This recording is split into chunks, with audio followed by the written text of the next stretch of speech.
Boa noite. Vamos dar início à nossa apresentação de hoje e vamos falar primeiramente da AESB. Bom, o que é a AESB? A AESB é a Associação dos Ex-Alunos da Escola Senai Suíço-Brasileira, Paulo Ernesto Tolli. Foi criada em 2016 com o objetivo de devolver à sociedade parte dos benefícios proporcionados pelos privilégios de quem estudou no Senai. Aqui nós vamos passar um pequeno vídeo de apresentação. Aos alunos e ex-alunos da Escola Senai Suíço-Brasileira. Essa associação foi criada para você e por você, com o objetivo de devolver à sociedade parte dos benefícios a nós proporcionados devido ao estudo nessa instituição. A AESB faz isso através de iniciativas e projetos, como, por exemplo, combate à Covid-19.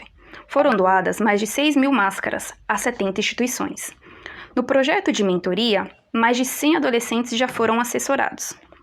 Há também parcerias colaborativas com instituições como a ACD, na área de assessoria técnica. Nós ministramos palestras de desenvolvimento pessoal e profissional.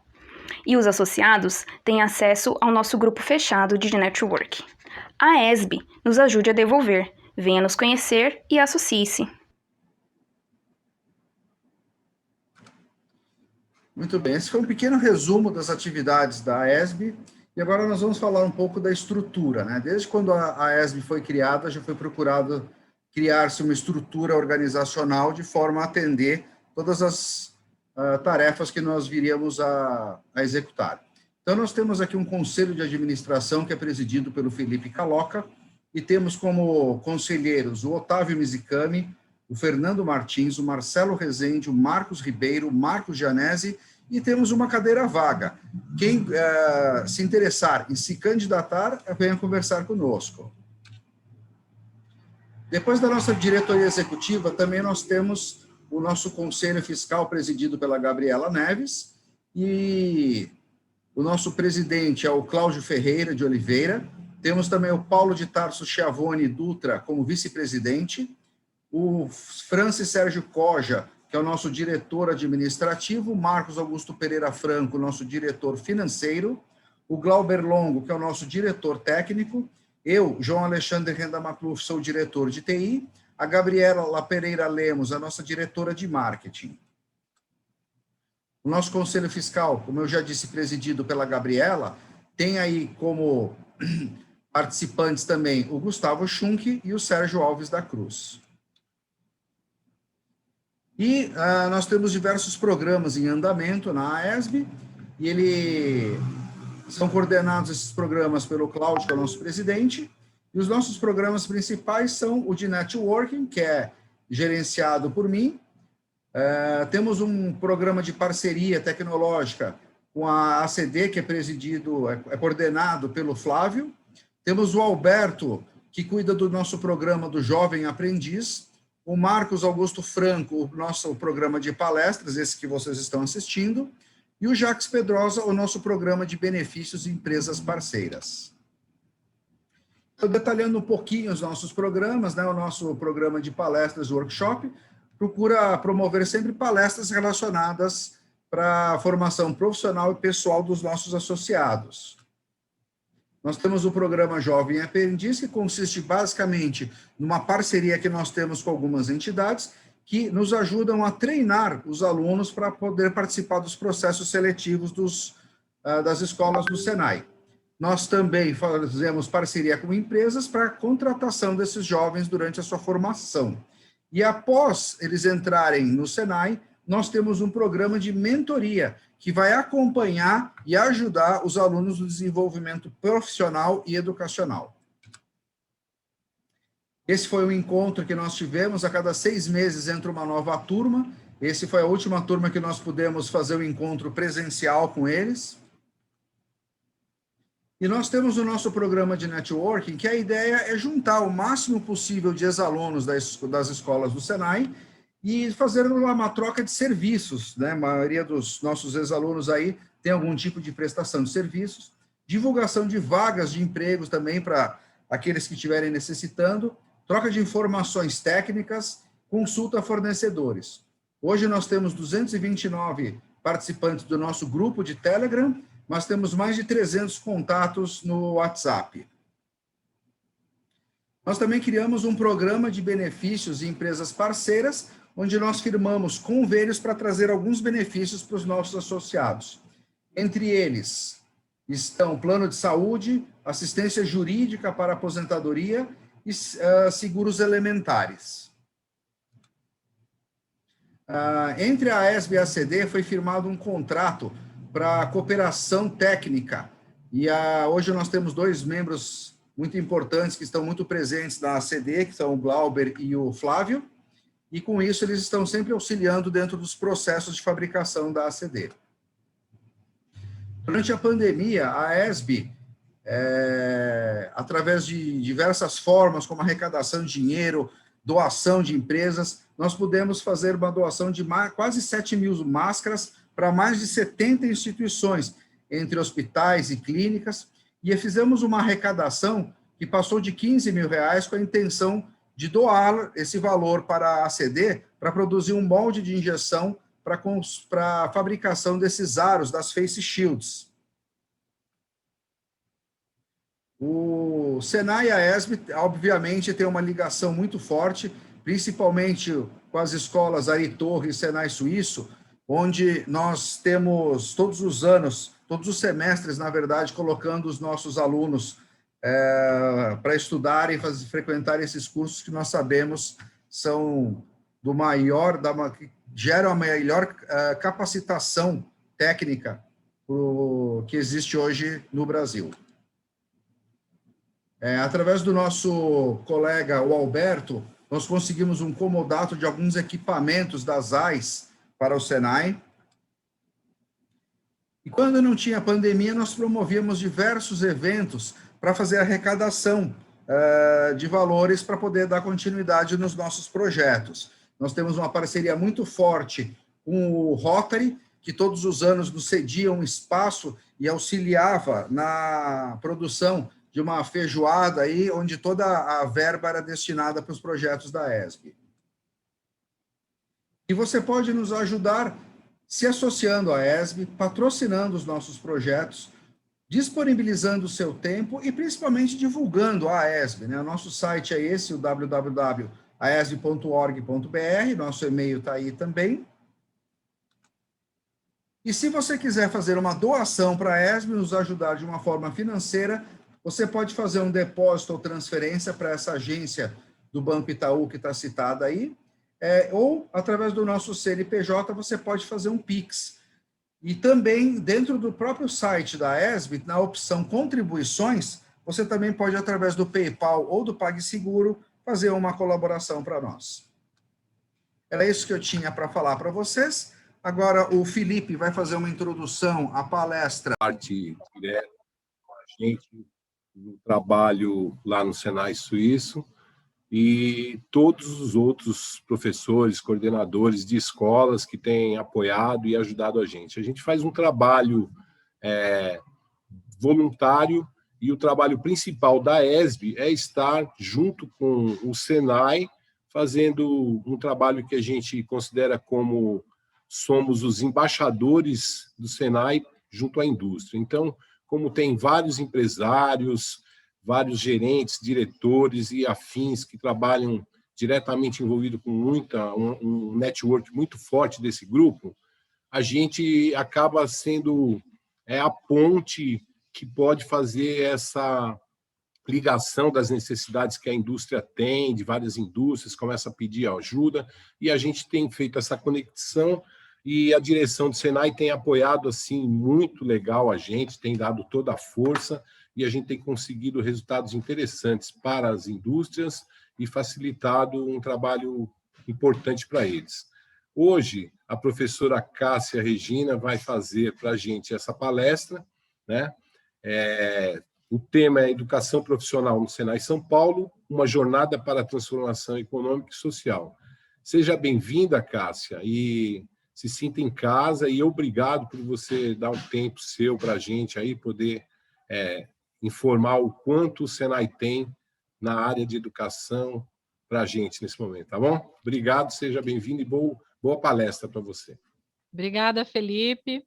Agradeço ao convite de vocês, né? Me sinto honrada em poder conversar um pouco com vocês que também são apaixonados por educação. Boa noite a todos os colegas, a todos que estão assistindo. Eu sou apaixonada por educação, especialmente pelo Senai, né? Eu falei que eu entrei na escola e nunca mais saí por opção, né? Escolhi ficar na escola para sempre, e o Senai tem esse poder, né? De fazer a gente cada vez se envolver mais, né? O que a gente vive dentro do Senai, quando vocês estavam conversando agora há pouco sobre as experiências que vocês tiveram e a oportunidade de conseguir reviver isso cada vez que se encontram, e eu acho que a atitude mais bonita ainda é vocês darem um retorno para a sociedade do mesmo jeito que vocês receberam isso do Senai, é um exemplo brilhante, assim, dá muito orgulho, né, de participar disso. Então, de coração agradeço ao convite de vocês. Eu vou dar continuidade a uma conversa, né, que já foi iniciada pelo professor Oswaldo há 15 dias. Nós aqui no Senai temos um trabalho praticamente único, né? A gente acaba tendo gerências focadas em aspectos diferentes, porém há uma unicidade de trabalho e tecnologia, inovação, mercado, educação, tudo caminha junto, né? A gente não consegue dissociar nada disso. A apresentação do professor Oswaldo trouxe uma série de informações, né? Vocês viram o volume de coisas e a rapidez em que as tecnologias avançam, e a nossa ansiedade é em como responder a tudo isso, né? De forma que a gente consiga acompanhar todas essas mudanças e consiga promover uma formação de acordo com o nosso objetivo, né? Com qualidade e de forma rápida, né? Do jeito que tem que ser feito. A gente tem uma história longa aí, o ano que vem a gente vai completar 80 anos, e ao longo desses 80 anos, né, vocês já conhecem bem o Senai e sabem disso, a gente sempre teve, de forma contemporânea, as necessidades que se faziam em cada momento, né, e isso não mudou, a gente só está agora num ritmo mais rápido, porque o mundo todo está num ritmo mais rápido, então a gente vem respondendo às coisas que estão surgindo, mas isso sempre foi feito, né, isso já sempre fez parte da nossa expertise. Então, eu vou começar a nossa conversa aí passando rapidamente os slides que o professor Oswaldo já conversou com vocês na semana passada, mas assim, em respeito a um público novo, pode ser que tenha gente que não tenha participado, né? Então, só para traçar um cenário mais geral do Senai. Então, vamos lá. Esses slides, né? Estava falando das 92 escolas fixas, né? Vocês viram na apresentação do professor Oswaldo, 78 escolas móveis nesse momento, e aqui a distribuição no estado todo, e os 3 pilares, né? O professor Oswaldo já falou com detalhes, né? Ele entrou no assunto de tecnologia e inovação de forma mais profunda, né? Falou um pouquinho de empreendedorismo industrial, e eu vou falar um pouco de educação profissional. Ele terminou com essa apresentação, né? Ele estava falando sobre a jornada Senai para a transformação digital. Aqui a gente trouxe um modelo aqui que a gente já fez, né? Elaborou para a área da construção civil, mas para a gente pensar exatamente em como isso ocorre e caminha de forma conjunta com a educação. Então, isso, né? Quando a gente pensa nessa jornada, esse atendimento que a gente vai fazer, ele acaba sendo customizado, né? A gente gostaria de ter, para cada um desses andares que o professor Oswaldo usou como metáfora lá, um supermercado, um shopping center, cursos que tivessem uma relação direta e que a gente pudesse definir títulos e deixar as próprias modalidades ou os níveis de educação definidos em cada uma dessas caixinhas. Mas isso não é possível, e essa é a diferença, né, dessa jornada, porque isso ocorre de forma customizada a partir desse diagnóstico que é feito. Então, uma vez que a gente faz, né, esse mapeamento, a gente faz esse estudo, a gente faz o diagnóstico de que estágio se encontra cada empresa, a gente também precisa pensar em como responder de forma educacional e prover e criar e estruturar cursos que tenham aderência às necessidades de cada um desses estágios, né?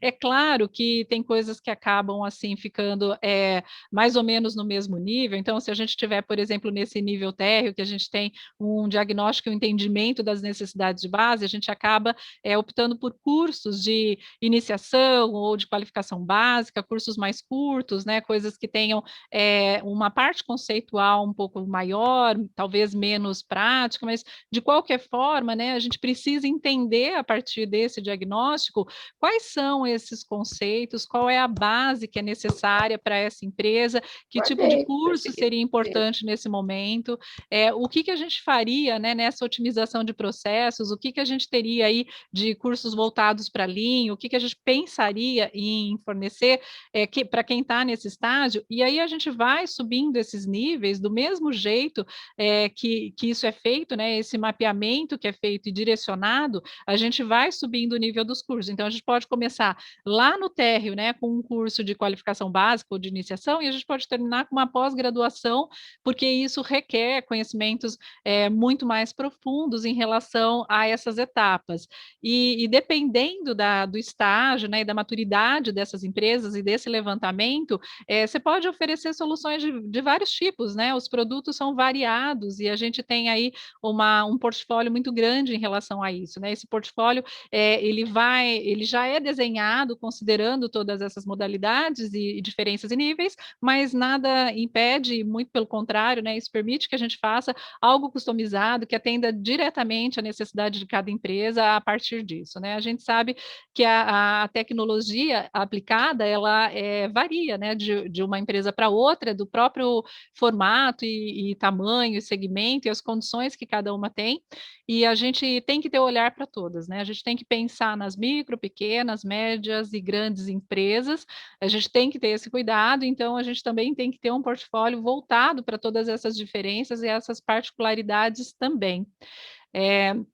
Vou falar especificamente sobre a educação profissional, porque o professor Oswaldo esgotou bastante esse assunto, né, da transformação da jornada digital.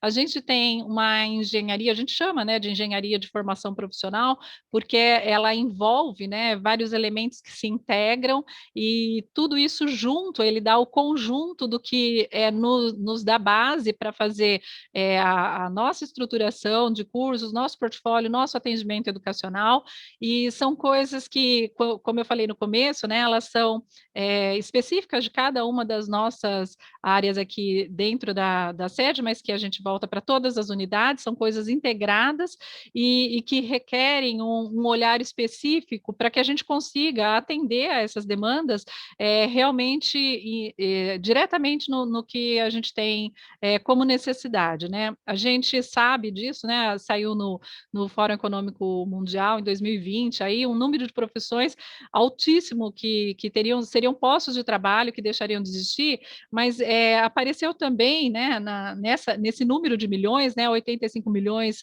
menos, mais 97 milhões mais novas profissões, e aí a gente fica meio assustado, né, porque são profissões que surgem, outras que deixam de surgir, outras que se transformam, e a nosso papel acompanhar isso, né? Saber exatamente em que caminhos a gente deve seguir e como é que a gente deve fazer as prospecções de perfis, como é que a gente deve fazer o atendimento ao nosso novo perfil de aluno, né? O público que a gente tem, que a gente sabe que não é o mesmo de 5 anos atrás, de 10 anos atrás, de 30 anos atrás, e que o do ano que vem também não vai ser como é o de hoje, então a gente tem que estar antenado para tudo isso, como é que a gente faz com os nossos docentes e como é que a gente tem a certeza de que isso está funcionando, né? Por isso que a gente pensa em cada um desses aspectos, né? A gente tem nessa engenharia alguns detalhes, mais detalhes, né? A gente tem mais coisas a informar e eu foquei nesses especificamente, porque eu acho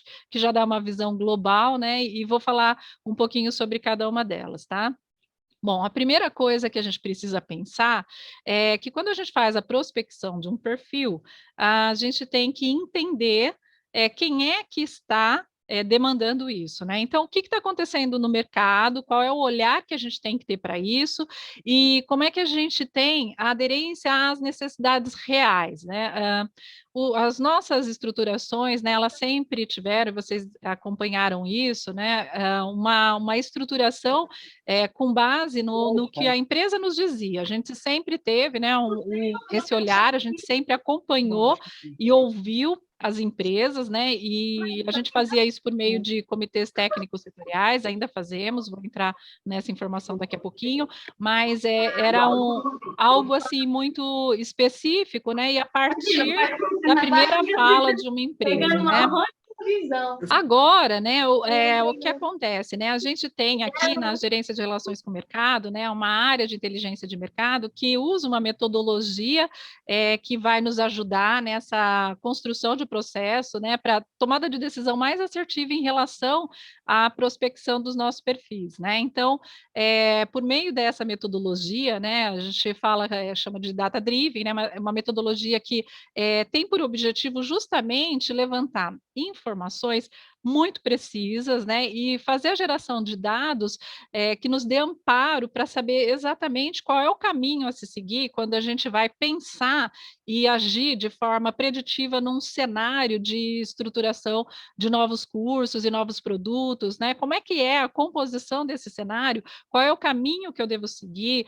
Como eu devo pensar na estruturação? Que formato é esse, né, em relação às demandas gerais? Então, a gente tem aí, né, uma base de dados, né, do lado esquerdo aqui da apresentação de vocês, né, internas, né, são sistemas que nós temos aqui dentro do Senai mesmo, e nós usamos esses dados internos, nós fazemos uso de banco de dados externos e fazemos o cruzamento dessas informações, porque a gente pensa justamente, né, em ver qual é a relação da informação que nós temos a respeito dos nossos alunos, né, de quem já está frequentando os nossos cursos, de questões financeiras, de questões em relação à base de dados de RAIS, CAGED, de informações de mercado, de emprego, de financeiro, lado da economia, e aí a gente faz um tratamento desses dados, né? Então, é um levantamento dessas informações, uma extração, um carregamento e um tratamento dessas informações,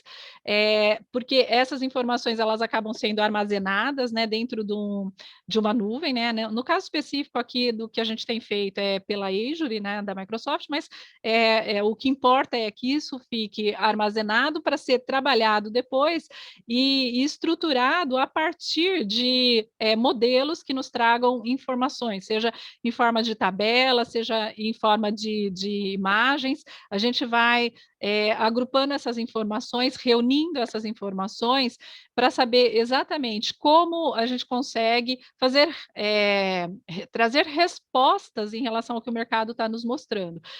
Isso nos ajuda em relação à tomada de decisão, a saber exatamente o que a gente tem dentro do Senai, por exemplo, né? A gente fala de uma forma não mais hierárquica, mais democrática, né? Quais são as informações e tomadas de decisões que têm que ser tomadas a partir desses dados que nós levantamos, a partir do cruzamento desses dados, a gente consegue, né, a elaboração desses relatórios com interfaces voltadas para o usuário, a gente pensar exatamente que eu vou fazer de forma preditiva a estruturação de um perfil profissional que ainda vai aparecer, né? Essa é a grande vantagem, né? A gente consegue pensar em algo que ainda não tem no mercado, mas que a gente já conseguiu cruzar dados, informações e dados externos que nos trazem essas informações, só que não só aqui no Brasil, mas em nível mundial, né? A gente consegue agrupar todos esses dados e isso é infinito, né? Quem trabalha nessas plataformas, assim, sabe que consegue fazer assim a extração e considerar esses dados de acordo com as informações que precisa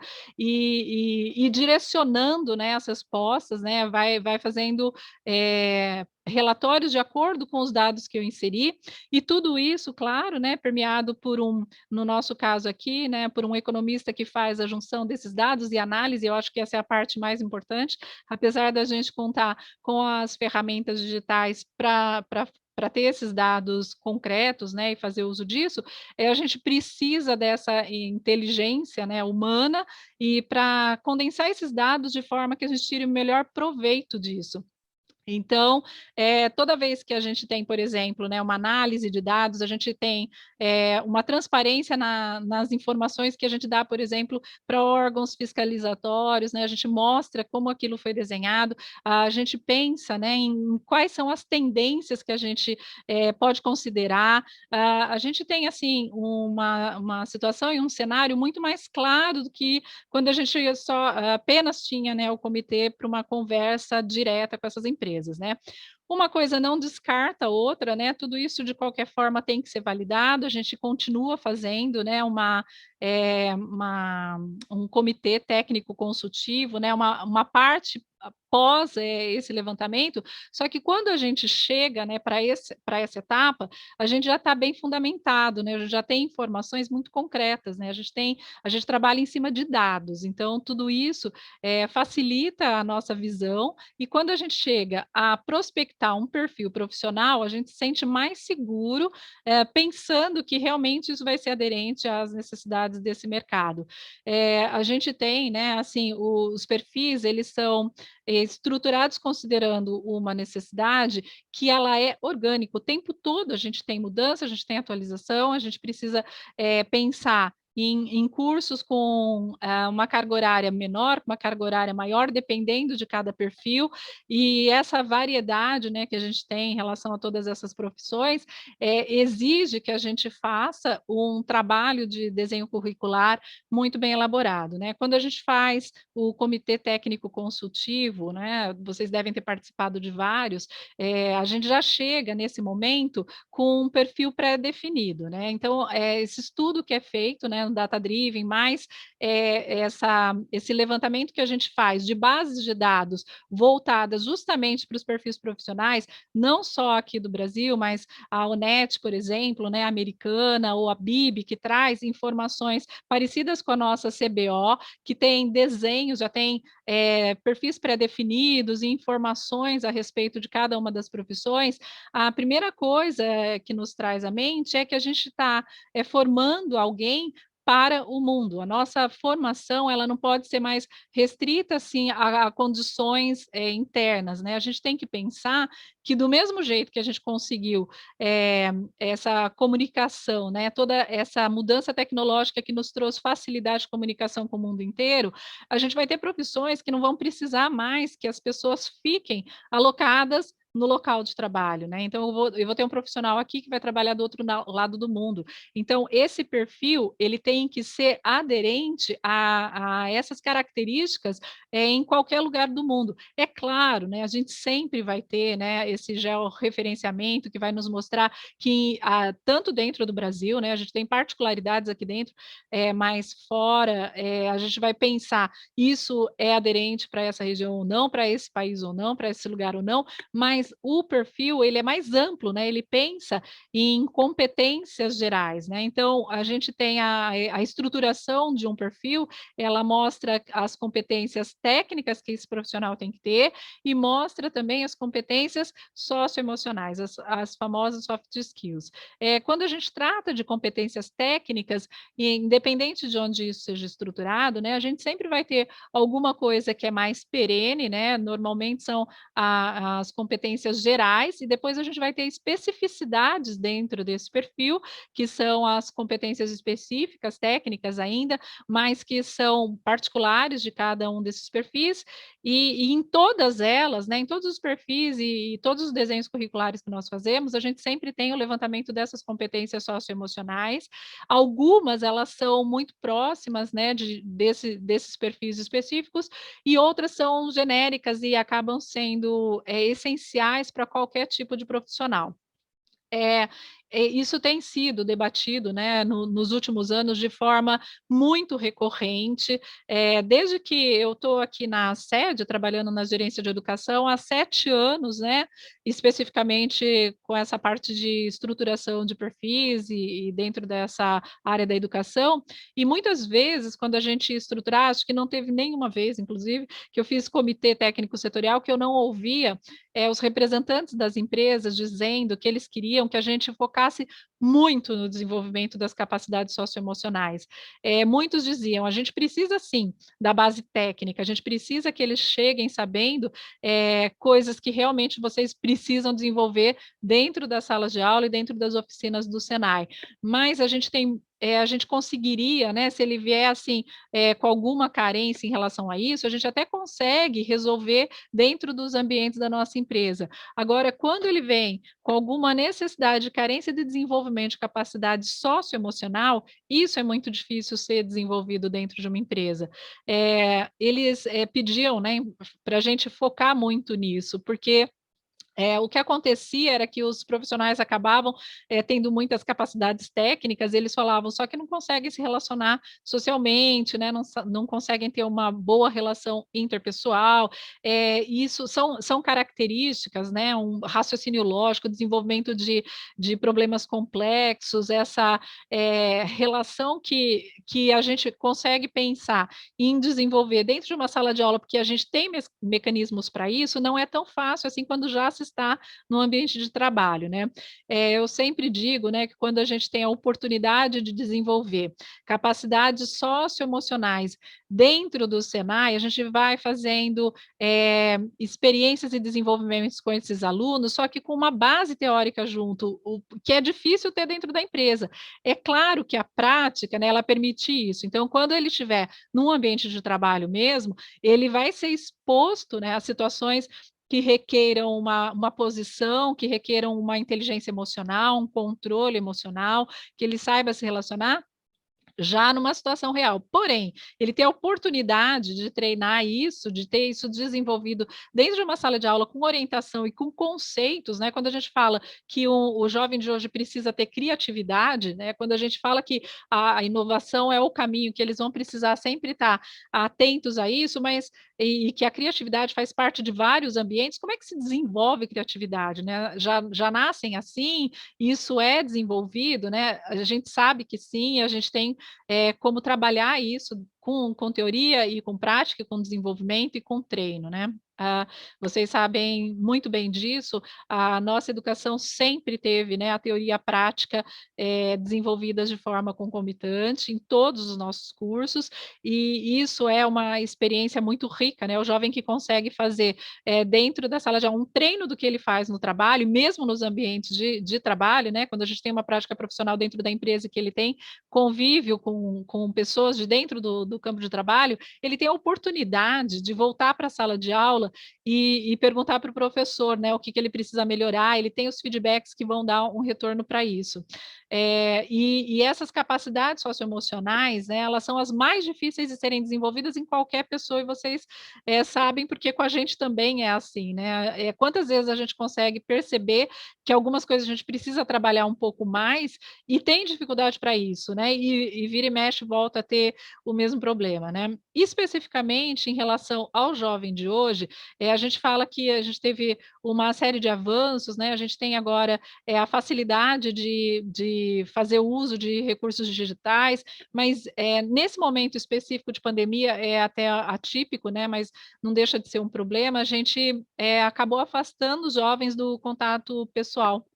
A gente estava ouvindo a conversa do Roberto e do João um pouquinho antes da gente começar a nossa conversa, e aí o Roberto estava falando que era muito positivo, né, fazer o uso dos recursos educacionais digitais e que as respostas estavam sendo muito positivas. E o João falou da relação, né, de pessoal, que isso é insubstituível, e eu acho que os dois têm razão. A gente realmente tem recursos e possibilidades para fazer essa interação à distância, mas nada substitui esse contato humano, né? E a gente desenvolve competências socioemocionais tendo relação humana,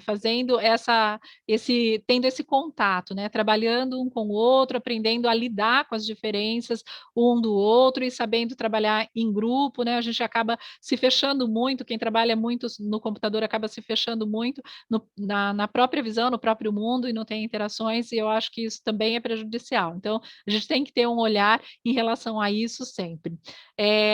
O nosso desenho curricular acaba, então, ficando com uma característica muito próxima dessa realidade, né, de todas essas inovações, de toda essa mudança, né, essa rapidez em relação à tecnologia, a avanços, a mudanças, a novas profissões, porque a gente precisa dar respostas mais rápidas. Então, o desenho curricular, quando ele é estruturado, né, ele na verdade transcreve tudo aquilo que a gente trouxe de um comitê técnico setorial, do que as empresas disseram ali, com toda a representatividade que a gente coloca dentro de um comitê, para que esse curso realmente seja aderente a todas as empresas, né, de todos os portes.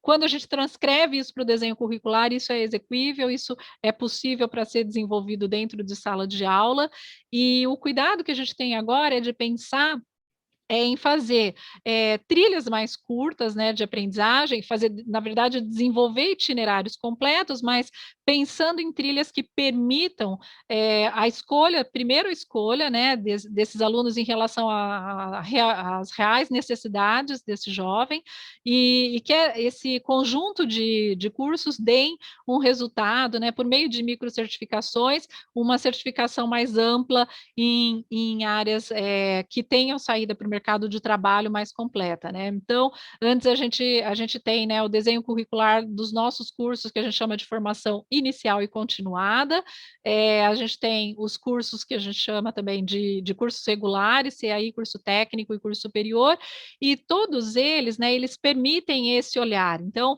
mesmo que a gente tenha que fazer os cursos regulamentados e pela legislação do Ministério da Educação, por exemplo, né, e tenha cargas horárias pré-definidas, o desenho, ele permite primeiro, né, que a gente tenha saídas intermediárias, e essas saídas, elas já garantem uma ocupação no mercado de trabalho, e aí fica mais flexível, né, são itinerários mais flexíveis a partir da nossa própria realidade. Então, muitas vezes, né, a gente tem os cursos de qualificação, mas tem muitos cursos de requalificação, né, os aperfeiçoamentos, as especializações, elas são cada vez mais procuradas, são cargas horárias variadas, mas cargas horárias flexíveis, né, e formatos flexíveis, né, quando a gente faz uso de educação online, faz uso de aulas híbridas, né, a gente permite que quem trabalhe, por exemplo, o dia inteiro, né, e faça algum curso à noite, ainda consiga fazer mais um curso em um novo formato, então vai ampliando esse leque.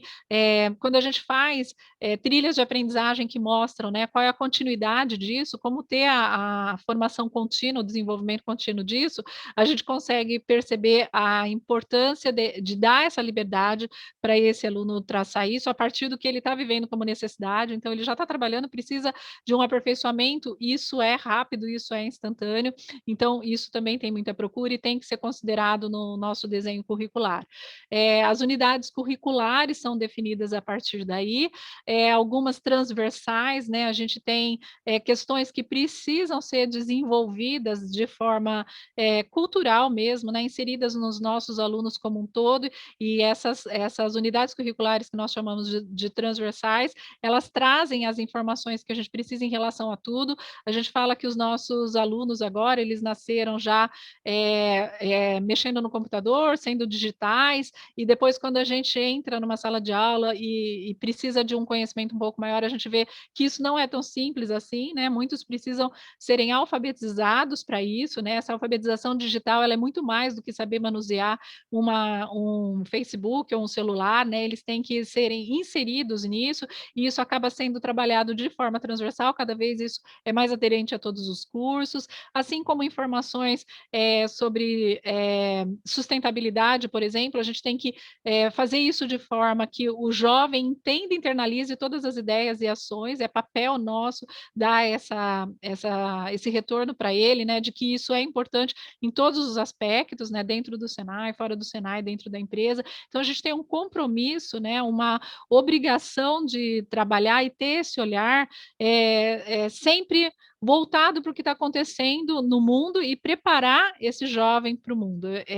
A gente, essa semana, né, a gente tem tratado da estruturação de cursos novos, e a gente pensou já em começar a trabalhar com cursos voltados para ESG, né, pensando que as empresas, durante muito tempo, né, elas trabalharam com questões voltadas para a sustentabilidade, mas não práticas de sustentabilidade de fato, né? Então, há questões que envolvem interesses, né, em ser sustentável aparentemente, ou fazer parte de uma narrativa, mas não de ter isso internalizado. A gente precisa colocar isso de forma transversal nos nossos desenhos curriculares, fazer com que isso faça parte de todos os nossos cursos, porque é exatamente isso que vai fazer a diferença para esses jovens, eles estarem preparados com o que desenvolvido em todos os lugares que eles estiverem, né? Que eles estiverem trabalhando e se comportando da forma que se espera. Bom, a metodologia que a gente usa, né, para a estruturação desses cursos é uma metodologia de base, mas a gente sabe que isso muda o tempo todo, então o que a gente tem aqui, né, garante uma unicidade na estruturação desses cursos. Essa metodologia é bastante robusta, né? Ela pensa em agrupar essas informações que eu acabei de trazer para vocês, né, de perfil profissional, desenho curricular e a prática pedagógica. Quando a gente faz a estruturação desse curso e o desenho, tudo isso, então, segue essa metodologia, mas o mais importante, né, é que a gente vai adaptando a essa metodologia caminhos, né, que tragam respostas mais rápidas. Então, quando a gente chega, por exemplo, já com um perfil, uma minuta de perfil e vai buscando informações de vários lugares, né, a gente traz informações que vão trazer mais riqueza a esse desenho que a gente vai fazer, né? A gente tem aí a parte de recursos educacionais, que também faz parte da estruturação desse curso. Cada vez a gente tem assim uma ampliação maior desses recursos, porque a gente pensa em ambientes e pensa em estratégias. Esses recursos educacionais, a gente só vai acrescentando e coisas que vão fazendo as aulas ficarem cada vez mais ricas e vão ficando de acordo com o perfil dos nossos jovens, dos nossos alunos, né? Eles acabam tendo motivação para participar e a gente consegue fazer isso de forma cada vez mais diversa, né? Então, a educação online, né, ela começou de forma a enfrentar um preconceito grande, né? E vocês sabem disso, porque ninguém acreditava muito que a educação à distância trouxesse resultados em relação à qualidade, assim como a educação presencial. Aos poucos, né, ela foi tomando espaço, e agora, durante a pandemia, acabou se consolidando. Essa educação online, principalmente dentro do Senai, a gente faz a estruturação de um curso à distância ou presencial exatamente do mesmo jeito, né? O perfil de saída é o mesmo, as unidades curriculares são as mesmas, a proposta educacional é a mesma. O que muda é a modalidade, o formato em que isso é desenvolvido. Então, a estratégia em si, ela é diferenciada. Quando a gente fala de ensino híbrido, por exemplo, a gente está fazendo parte de uso, né, de parte da parte presencial e uso de atividades que podem ser desenvolvidas à distância, mas os objetivos são os mesmos.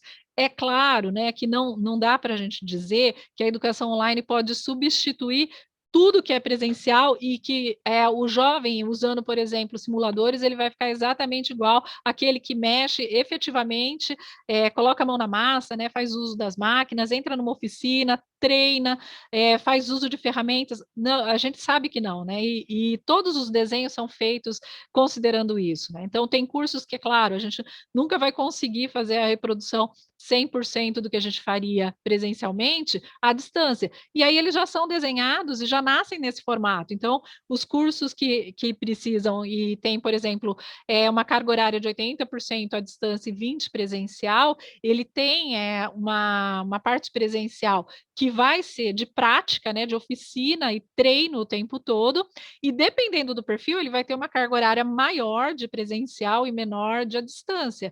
Nada impede que isso seja feito. E outros cursos, né, cursos mais curtos, né, cursos autoinstrucionais, cursos que, com a ajuda do tutor, ele consegue ser desenvolvido 100% online, também vão atingir os perfis, né? O que a gente precisa é tomar muito cuidado ao fazer esses desenhos, né, para não errar nessa parte, porque a gente tem que garantir que esse perfil seja exatamente igual, né? Do ano passado para cá, a gente teve praticamente o dobro de matrículas em cursos à distância. e a gente já sabe que isso com certeza vai se manter, não é uma coisa que vai embora com a pandemia. As pessoas aprenderam, né, a estudar à distância, não é um perfil comum, assim, fácil, né? A gente imagina que fazer um curso online seja a mesma coisa que fazer um curso presencial, não é, né? Exige muita disciplina, um perfil especial para esse aluno, e a gente tem que ter esse cuidado. Mas está aí, a gente sabe disso, né? E é muito bom pensar que a gente pode fazer cursos de qualquer lugar do mundo e que pode trazer alunos de qualquer lugar do mundo para fazer isso também, e que a gente consegue, né, responder com o ensino online. A gente tem estratégias, né, voltadas para as particularidades de cada aluno, né, para as dificuldades que cada aluno tem. Então, no caso do estudo adaptativo, por exemplo, em que, imagina, né, na verdade, a gente fazia já, né, o estudo adaptativo sempre existiu, né, não existia uma ferramenta de estudo adaptativo, mas toda vez que a gente entra numa sala de aula, conhece o perfil desse aluno e organiza as aulas, né, que o docente faz esse trabalho, ele já está fazendo estudo adaptativo, mas agora isso é possível, né, de fazer isso com o uso de inteligência artificial, então isso acaba sendo de forma assertiva, porque a gente vai pegando, né, o tipo de resposta que cada aluno dá em cada momento e vai desenhando aquele mapa, né, do que ele consegue e do que ele não consegue atingir, quais são as características de cada aluno e como é que eu posso fazer adaptações, né? Claro que isso também é feito em sala de aula. Quando vocês estudaram com o SMO, por exemplo, né, a série metódica que tinha o quadro, já tinha um estudo adaptativo, né, porque as estratégias eram voltadas e consideravam o momento em que cada aluno se encontrava e o momento em que ele iria caminhar, né, para onde que ele ia, cada um estava no seu tempo. Então, tinha uma base comum em que todo mundo estava exatamente no mesmo lugar, exatamente como em relação a hoje em dia é feito, e com estudo adaptativo, e dali para frente eu falava, bom, esse daqui precisa de mais tempo, né? Então, limando, por exemplo, ele vai ter que fazer mais ações repetitivas em relação a isso, esse daqui já se desenvolveu melhor, então a gente já vai para a próxima tarefa. Isso não deixa de ser um estudo adaptativo, né? O que mudou foi o tipo de ferramenta que é usado para isso, né? A gente tem agora as metodologias ativas, que a gente fala que vai ao encontro das características desse jovem, que a gente sabe que é extremamente proativo, né? Os jovens que são agora protagonistas do próprio aprendizado, que participam das aulas num formato muito diferente de alguns anos atrás, né? A gente já enfrentou isso, né? Eu sou da época que quando a gente entrava em sala de aula, a gente tinha que sentar numa fila indiana, né? As fileiras, as carteiras em fileira, só podia falar quando o professor chamava. Se você fosse muito crítico, às vezes não era muito bem visto. Aos poucos isso foi mudando, né? E agora isso mudou completamente, né? Eu dei aula por 20 anos, né? E trabalhei já com o desenvolvimento de competências, trabalho de protagonismo do aluno, o aprender a aprender, e a gente já via, né? Como era rico contar com esse protagonismo do aluno, né? De fazer com que ele, por exemplo, né? Faça aí dentro de uma aula invertida o preparo dessa aula, o estudo em casa e traga para a sala de aula já algo pré-preparado, né, e traga suas dúvidas.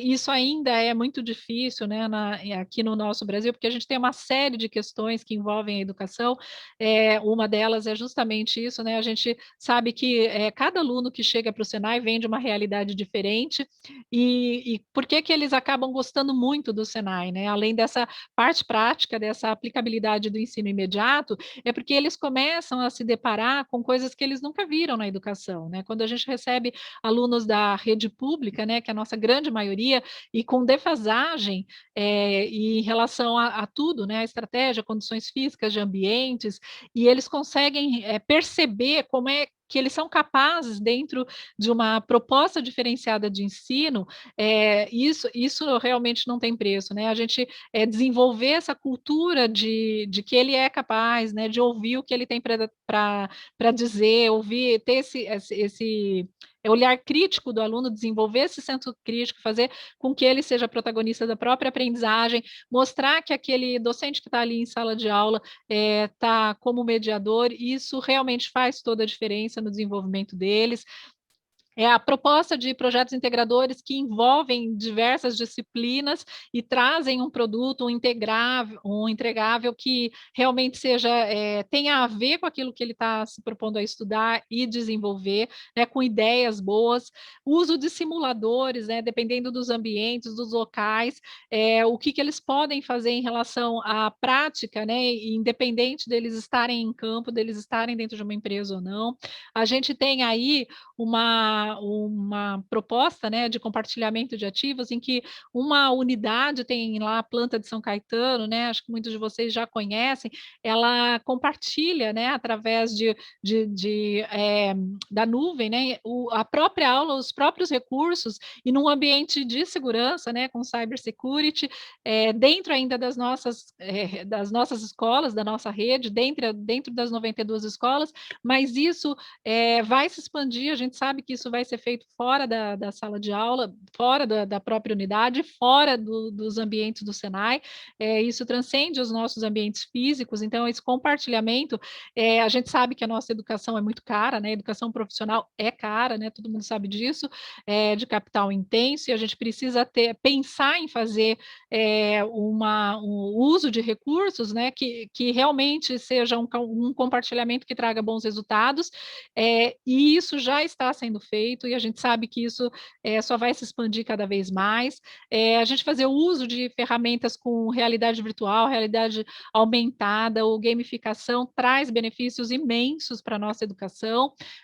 A gente, então, quando a gente fala desses recursos educacionais, né, a gente não pode esquecer dos ambientes, né, que a gente usa. Então, as salas de aula ainda são espaços que a gente considera de extrema importância, né, para o desenvolvimento de conceitos e para o desenvolvimento do ensino-aprendizagem, mas cada vez mais se exige, né, espaços em que estimulem tudo isso que a gente vem fazendo. Então, ambientes que a gente possa desenvolver criatividade, que a gente possa fazer experiências, que a gente possa criar produtos, em que a gente possa ter trocas, né? Isso é tudo muito rico, né? A gente sabe que a gente tem bons resultados, né? Aqui tem umas imagens de escolas do Senai mesmo, né? De ambientes de escolas do Senai, que esse desenvolvimento é praticado através do Senai Lab, de atividades em que eles conseguem colocar e projetar tudo aquilo que eles aprenderam em sala de aula e ver resultados, né? E eu acho que vale a pena a gente conhecer muitas coisas que os nossos alunos fazem, porque realmente é motivo de orgulho, né? Tudo isso é desenvolvido e atende, né, a tudo isso que vem sendo desenvolvido de forma muito rápida, né? Essas inovações e tecnológicas e tudo que o mercado está buscando, a gente consegue responder. E aí a gente tem a prática pedagógica, né, com capacitação contínua dos nossos docentes, uma capacitação que a gente tem um programa interno, né, que a gente chama de Proeducador, que é bastante voltado assim para a gente tem o desenvolvimento da nossa metodologia, mas é muito voltado para as novidades em relação às questões educacionais. Então são cursos, né, que a gente consegue atualizar e alinhar os nossos docentes. A gente tem um público bastante heterogêneo, os docentes do Senai, eles normalmente não fizeram uma formação pedagógica, né? Eles vêm do mercado de trabalho, são engenheiros, têm outras profissões, e aí, de repente, eles se veem como docentes dentro de uma sala de aula, fazendo a mediação da aprendizagem, né? Explicando para esses jovens como é que eles têm que se portar, tentando desenvolver capacidades socioemocionais nesses jovens, e muitos não têm preparo para isso. Então, a gente tenta garantir isso internamente, mas, além disso, a gente precisa fazer atualização constante, porque se tudo isso, né, requer uma formação específica e rápida, acompanhando as mudanças do mercado, então o nosso docente tem que estar preparado para isso também. Por isso que são estimulados a participar, né, de eventos, de feiras, de eventos internacionais que tragam atualização constante em relação a tudo que é feito, né?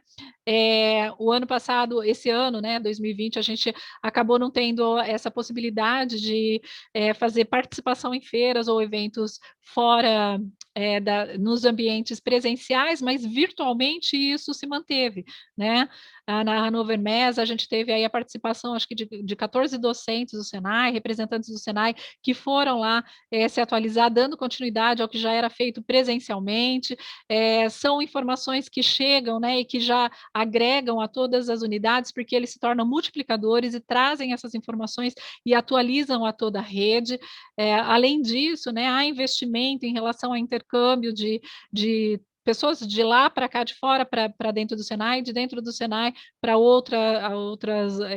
outros países, além da própria imersão e desenvolvimento técnico dentro das empresas, né? A gente sabe que algumas empresas e áreas tecnológicas acabam proporcionando mais essa imersão, porque a área de metalmecânica, por exemplo, né, sempre abriu as portas e sempre recebeu docentes do Senai e conseguiu capacitar especificamente em tecnologias desenvolvidas dentro dos ambientes, mas tem áreas que isso ainda é um problema, né? Ainda a gente precisa desenvolver mais, a gente precisa ter mais parcerias em relação a isso, porque é essencial, né? Essa troca é muito importante, é muito rica e a gente tem sempre que desenvolver e incentivar. E aí, para fechar aqui a nossa engenharia de formação profissional, a gente entra na nossa etapa de avaliação, avaliação que é interna, em relação ao desenvolvimento dos cursos, né? Então, o que fecha todo esse ciclo, né? A gente fez a prospecção de um perfil profissional, ouvindo as demandas do mercado, depois a gente transformou isso numa linguagem que fosse para a sala de aula e pudesse ser desenvolvida em sala de aula, da forma que foi desenhada. Depois a gente faz o trabalho, né, de prática pedagógica e capacitação docente para que isso seja feito com a maior qualidade possível, né, garanta a formação dos nossos jovens em vários aspectos. E depois a gente precisa ter a coragem de se autoavaliar, de verificar se tudo isso funcionou. E para que a gente consiga chegar a essa resposta, a gente faz uma avaliação do próprio desenvolvimento dos nossos cursos, ou seja, a gente faz a implantação de um curso novo, por exemplo, e vai até a escola 6 meses depois e verifica se tudo aquilo que a gente planejou está acontecendo de fato, se isso está sendo desenvolvido de forma efetiva. A gente conversa com docentes, conversa com a equipe escolar, diretor, coordenador pedagógico, coordenador técnico, a gente conversa com os alunos, a gente ouve o que eles têm a dizer em relação a isso, e a possibilidade de se fazer ajustes a esse perfil, a esse plano de curso, a esse documento e a esse curso que foi implantado, a partir dessa avaliação. Então, a gente ainda consegue fazer algumas alterações, a gente vai fazendo, a partir dessas avaliações, a gente vai fazendo também determinações de mudanças e atualizações dos nossos currículos, né? Tem cursos que eles têm uma durabilidade um pouco maior e outros que no ano seguinte a gente já precisa atualizar. Os cursos da área de tecnologia da informação, né? Esses cursos eles têm uma volatilidade muito grande, a gente precisa fazer a estruturação constante desses cursos. A gente faz o acompanhamento do desenvolvimento dos alunos também, né? Então, a próxima etapa dessa avaliação, então, primeiro a gente vê se aquele curso realmente deu certo e faz esse monitoramento do curso, depois a gente faz uma avaliação dos nossos alunos, e aí a gente tem uma em nível nacional, que é o SAEP, e uma que é feita só aqui em São Paulo, né, por uma empresa externa, justamente para a gente ver exatamente se a avaliação está sendo feita assim de forma fidedigna, se a gente está conseguindo retratar exatamente o que está sendo feito, e essa avaliação também tem aderência à nossa metodologia.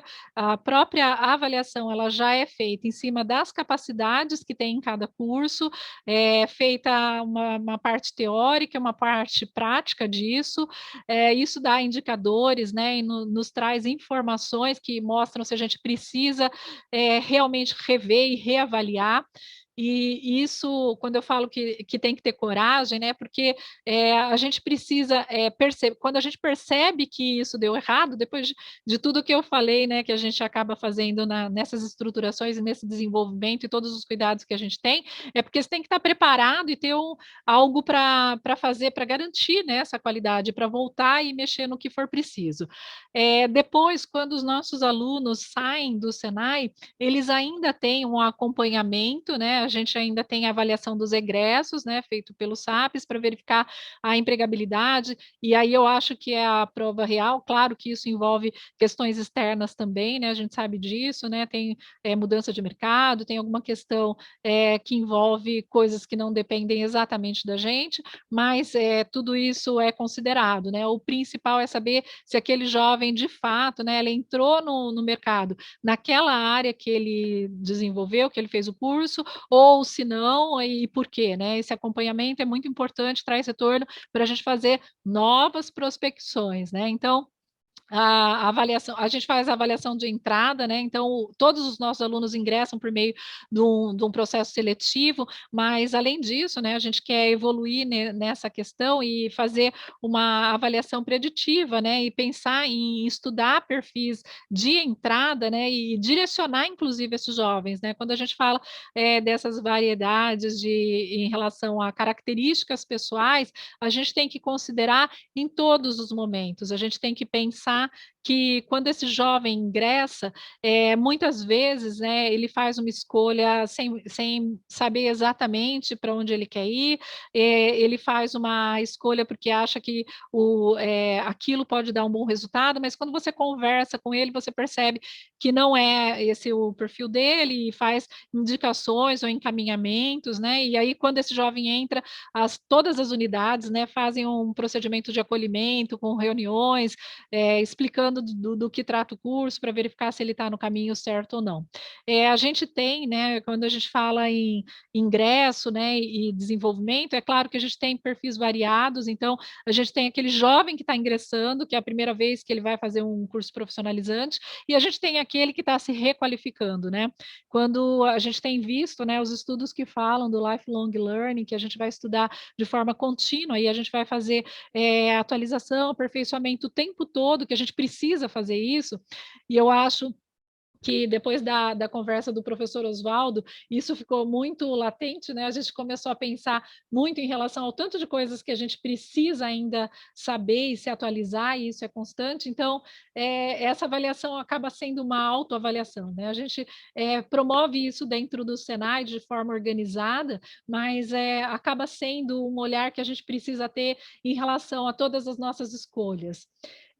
E ainda, né, queria chamar a atenção para um cuidado que a gente tem dentro das nossas unidades. Eu acho que todo mundo que conhece o Senai sabe do compromisso que ele tem em relação a cuidar do ser humano, né, a cuidar do lado de manter um ambiente saudável dentro das nossas unidades.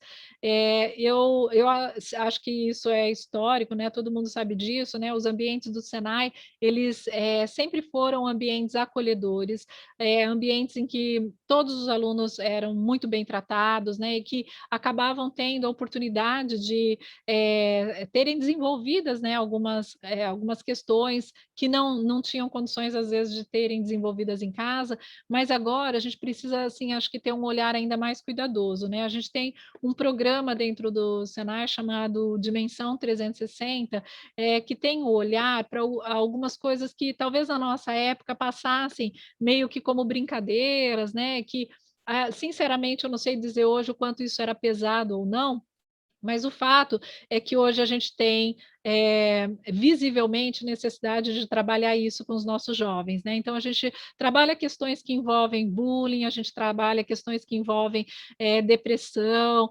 ideação ao suicídio, questões de tristeza, né, insegurança, problemas de alcoolismo, de drogadição. Então, esse olhar que a gente tem que ter, né, esse cuidado, ele mostra que o Senai, né, ele tem uma preocupação com a formação integral desse jovem.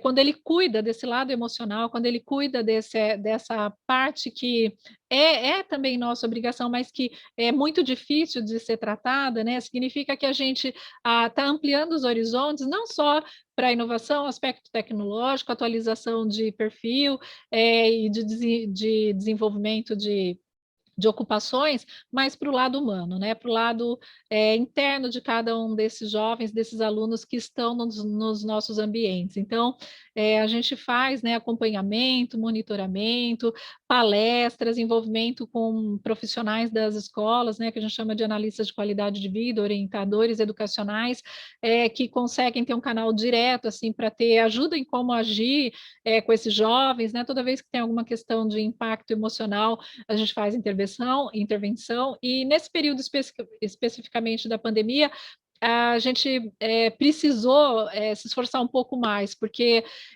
os jovens estavam ficando realmente, né, extremamente tristes e deprimidos de ficarem distantes. Eu digo, né, que a gente, na nossa faixa etária, né, na minha, provavelmente nas de vocês que estão me ouvindo agora, a gente, claro, está sentindo uma perda muito grande de relacionamento, interação social, mas nada se compara a um jovem de 18 anos que ficou ansioso para conseguir tirar a carta e agora ele não consegue, porque ele está preso dentro de casa, né? E não foi, foi um ano, né? Um ano inteiro que se passou, né? Aquele jovem que estava começando a namorar ou que estava começando a ter interação com outros jovens e que a gente se lembra disso, né? Eu ouvi vocês conversando aí antes da gente conversar, e eu falei que prazeroso é pensar que tem um grupo como vocês que gostaria de voltar para os ambientes do Senai, né? Imagina, isso eu acho que é a coisa mais rica que tem. Ouvi vocês dizendo que cada vez que vocês fazem uma reunião entre vocês, vocês passam, né, por um portal do tempo e voltam lá para aquele passado que era leve, que era gostoso, né, que tinha muito menos responsabilidade, e esse prazer que a gente vivia, né, e vivenciava nos nossos ambientes, não volta mesmo, né? A gente brinca, fala que é um portal, mas a gente sabe que isso efetivamente não volta.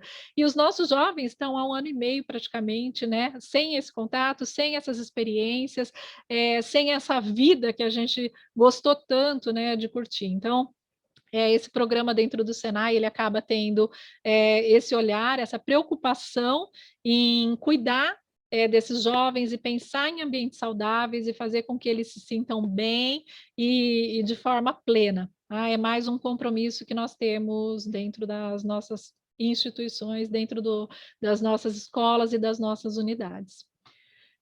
Era isso que eu tinha para conversar com vocês. Fico aqui à disposição, se vocês quiserem fazer qualquer colocação, alguma pergunta, fiquem à vontade.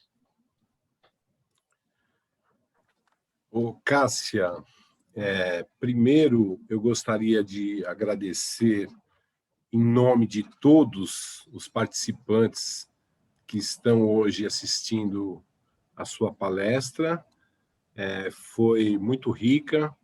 E também dizer o seguinte, que é com alegria que a gente ouve e começa a entender um pouco mais aí com o seu complemento da palestra que foi passada há 15 dias atrás, com o professor Oswaldo Maia, dá para a gente ter uma ideia assim, muito legal do que está acontecendo, do que a gente tem dentro do Senai, a preocupação que vocês estão tendo.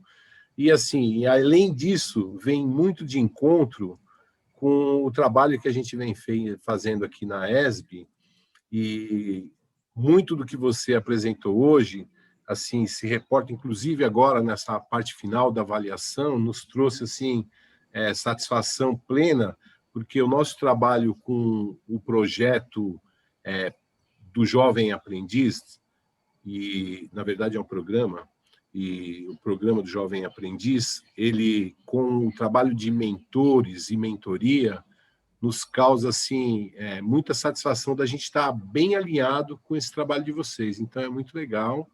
E eu só tenho a agradecer, em nome da ESB e do público que está junto contigo agora assistindo, essa explanação e essa possibilidade da gente apresentar isso também para as indústrias aí fora.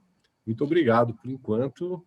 Eu fiquei muito satisfeito mesmo, e eu acredito que a maioria também está junto nisso. Obrigada, Felipe. Eu acho que os programas de aprendizagem são as coisas mais ricas, assim, de retorno que a gente vê a diferença nesses jovens, né? Porque a imersão imediata no mercado de trabalho traz tantos benefícios, né? Pensar nesse primeiro emprego e os resultados que eles têm, né? O primeiro salário, a organização que eles fazem da vida a partir dali, a mudança que isso traz para sempre, né? Eu acho muito rico. A parte dos cursos de aprendizagem industrial, para mim, é a menina dos olhos, assim, nesse sentido, de causar transformação e a gente conseguir perceber isso. Muito bom vocês desenvolverem também. Quando você falou do lifelong learning, a sua palestra é a prova viva disso, né? Que a gente está sempre aprendendo, né? Tudo que foi falado aqui foi uma verdadeira aula que nós tivemos, né? E quero também te agradecer pela palestra, realmente sensacional. Eu acho que não tem como a gente não passar todos os dias aprendendo alguma coisa. E hoje foi uma baita lição para todo mundo aqui. Obrigada, João. Você tem razão, né? Eu falei que quando eu entrei na escola eu decidi não sair nunca mais, é verdade, né? Eu nunca saí da escola, estou sempre aqui, mas eu acho que a iniciativa de vocês de fazer isso é muito rica. É impossível, né? A gente não aprender todos os dias. É uma coisa assim, da nossa natureza buscar por isso e participar dessas palestras e ouvir pessoas falando assim, os mais variados temas, né? A gente acaba relacionando alguns, claro, com a educação, mas qualquer tema que você trouxer vai ser sempre rico, e você tem toda a razão, João. Isso já é um aprendizado contínuo, né? E eu acho que é engraçado que acho que na nossa faixa etária a gente está buscando isso cada vez mais, né? Eu sinto isso. É uma vontade de aprender, uma curiosidade, né? A gente sai querendo saber mais sempre. Isso é muito positivo mesmo. Eu que agradeço vocês. Obrigado. Ô, João, você pode abrir aí, se alguém quiser fazer alguma pergunta, dá uma continuidade aí. Quem quiser, agora fiquem à vontade aí para abrir os microfones, né? Quiserem tirar alguma dúvida com a Cássia, fazer algum comentário, fiquem à vontade. Calox, se você me permite. Sim. Meu nome é Wagner, eu sou do Senai de Franca. Eu fiquei muito feliz daqui essa noite participando.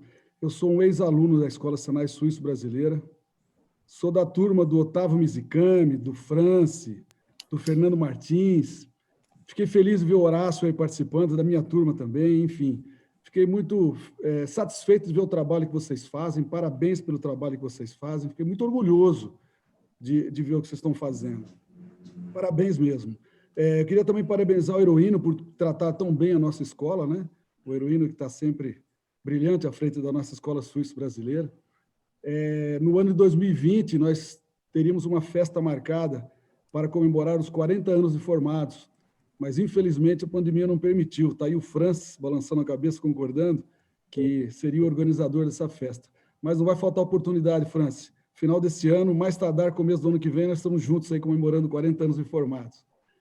Cássia, parabéns pela sua palestra, você, como sempre, brilhante, te conheço já há algum tempo.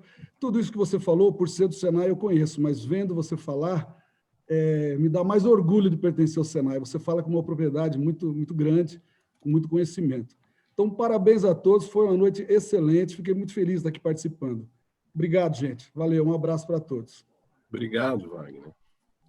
Agradeço, professor Wagner. O Senai somos nós, né? Isso aqui eu represento um pouco de tudo que vocês fazem aí na ponta, né? E a gente sabe que todo esse trabalho é muito maior aí para vocês, né? Falando nem demonstra o tanto que é difícil a gente colocar tudo isso em prática, e a garra que todos vocês têm, né? Os diretores do Senai abraçam a causa, as equipes escolares abraçam a causa, os docentes são muito dedicados, então é resultado de um esforço coletivo, né? De todo mundo caminhar para a mesma linha. Obrigada, viu, professor? Vendo esses amigos, ex-colegas de escola, eu também passei por esse portal agora, viu? Que saudade. Eles eram mais cabeludos, viu, Cássia? Mas hoje estão... Mas, enfim, muito bom. Um abraço a todos. Ô, Wagner, teve uma coisa que mexeu aqui muito comigo, que é todas as vezes que a Cássia falava, pessoal da nossa idade, eu estava ficando emocionado aqui, Wagner.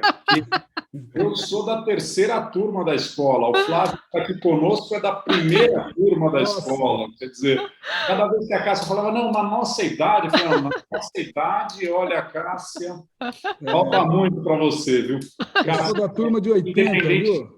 Independente da brincadeira, Cássia, nós fizemos a nossa festa de 40 anos antes da pandemia, viu, Wagner? Independente da brincadeira, Cássia, eu queria reforçar as palavras do Felipe aí, em nome de toda a diretoria da ESB e de todos os membros da ESB, te agradecer. Eu acho que, como o professor Wagner falou, dá um orgulho imenso para a gente entender, depois da palestra do professor Oswaldo e agora da sua, que a nossa casa continua atualizada, continua representando o estado da arte.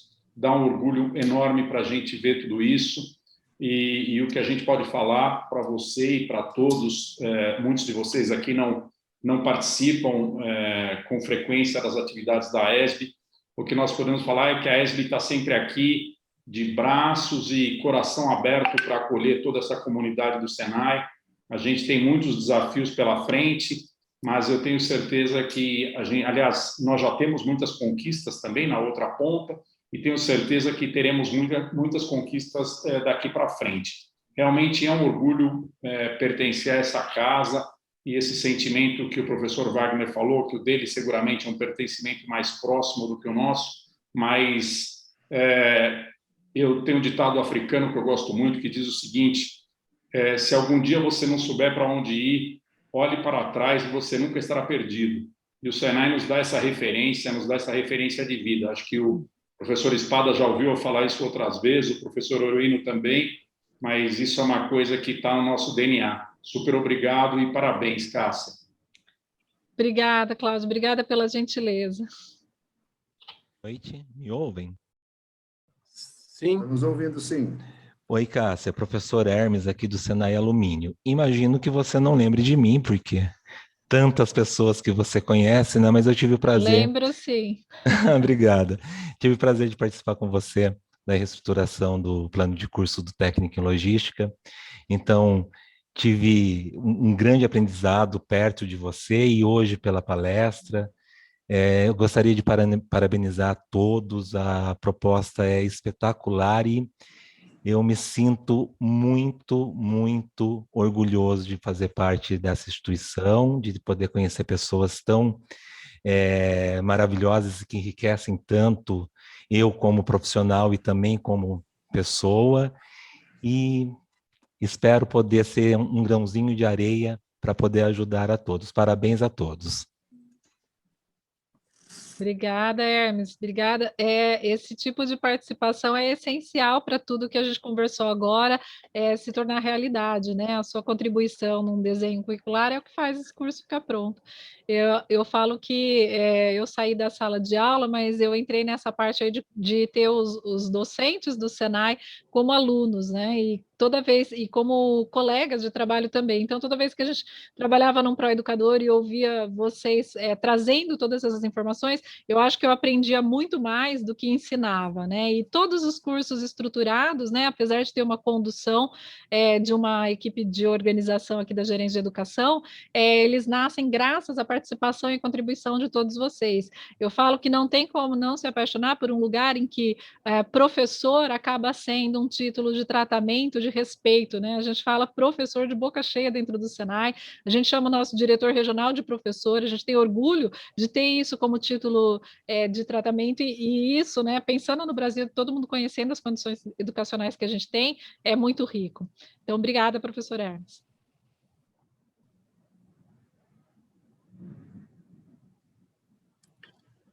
Alguém mais gostaria de falar alguma coisa ou fazer alguma pergunta referente à palestra da professora Cássia? Gostaria de aproveitar, já que o pessoal está tudo quietinho, está tímido, né? Só de avisar que nossa palestra lá sempre todas as nossas palestras são gravadas e posteriormente postadas no YouTube. Então, amanhã, provavelmente até o final do dia, vocês devem receber um e-mail com o link para a palestra, quem quiser voltar a assistir, ou quem souber de alguém que não coube na sala aí, de repente, também pode transmitir para os seus colegas para eles poderem assistir a palestra diretamente no nosso canal do YouTube.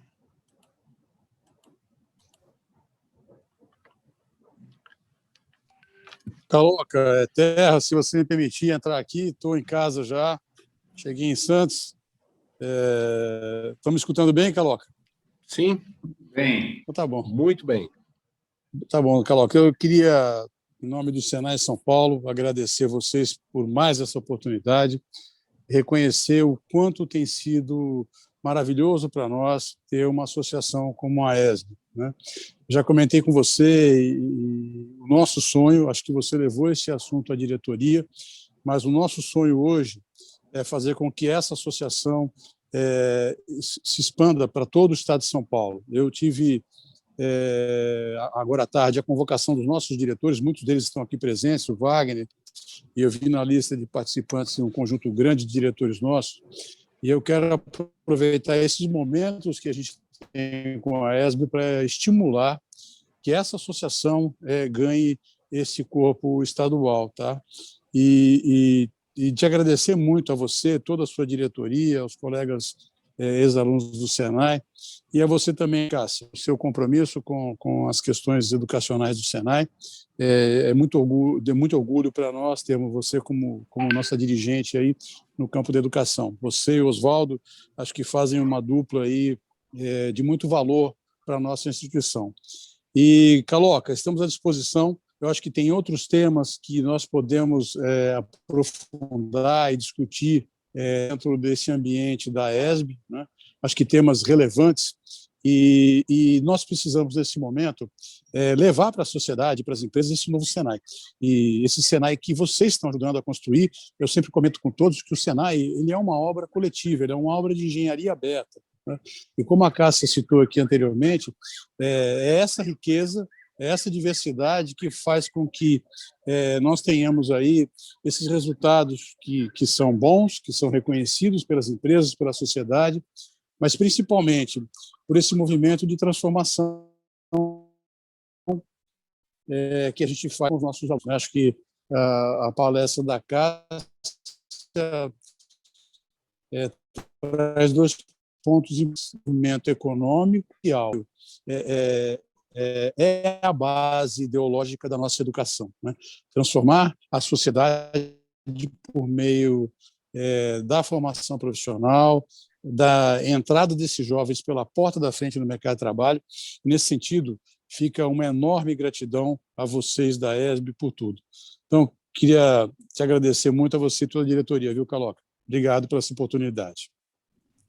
Não, a gente que tem que agradecer por poder ter essa ligação direta com toda a diretoria.